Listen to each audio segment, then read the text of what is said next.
Meet Emma and Dean. In the brutal social ecosystem of their high school, they are complete opposites. Emma is the perfect, popular prom queen with a flawless GPA and her entire future planned out. Dean is the resident outcast, a brooding loner with a bad reputation who prefers the company of his sketchbook over actual people. In the halls of their school, they are virtually invisible to each other, but high school rules don't apply in the middle of the ocean. During a class trip to Trinidad to help build a school, a wild boat party goes horribly wrong. Emma falls overboard into the pitch-black water, and Dean is the only one who sees her.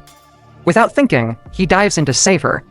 When they sever the line to a dinghy to escape the police raiding the party, they find themselves drifting endlessly into the open ocean. By morning, they wash up on the shores of a deserted island. The popularity contest is over. Now, the only thing that matters is survival. 81st, Emma treats the situation like a temporary inconvenience. She expects a rescue helicopter to swoop in at any minute and complains about missing her flight. Dean, who is far more cynical and observant, realizes the terrifying truth. The current pulled them miles off course.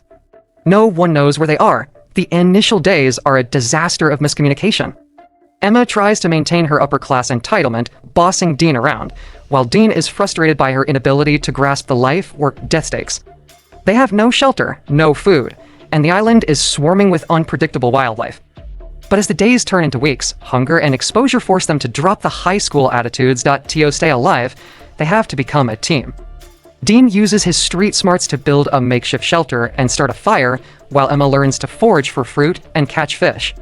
The harsh environment strips away the labels they were forced to wear back home. Emma realizes that the bad boy is actually deeply sensitive, carrying heavy grief from the loss of his mother. Dean realizes that the shallow popular girl is incredibly resilient and surprisingly brave. Away from the pressure of parents, teachers, and judgmental friends, they finally have the space to figure out who they actually are. As months pass, their dynamic shifts from reluctant allies to genuine friends, and eventually to something much deeper. The island transforms from a prison into a private paradise.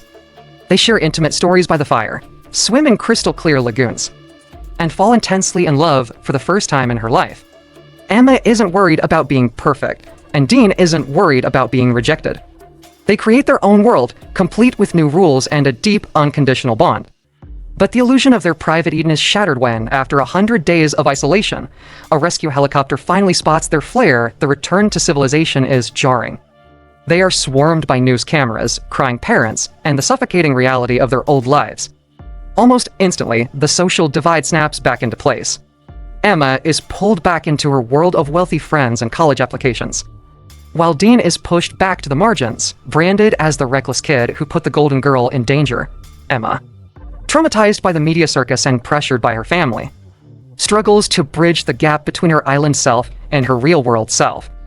She distances herself from Dean, breaking his heart and making him wonder if their entire romance was just a survival mechanism. The climax takes place on the night of the prom, the ultimate symbol of the high school hierarchy Emma used to care so much about. Standing in the middle of the crowded dance floor, surrounded by her friends, Emma realizes she has never felt more alone. The only time she ever felt truly alive was on that island with Dean. She ditches the prom and runs out into the pouring rain. She finds Dean, who is standing outside, watching her from a distance.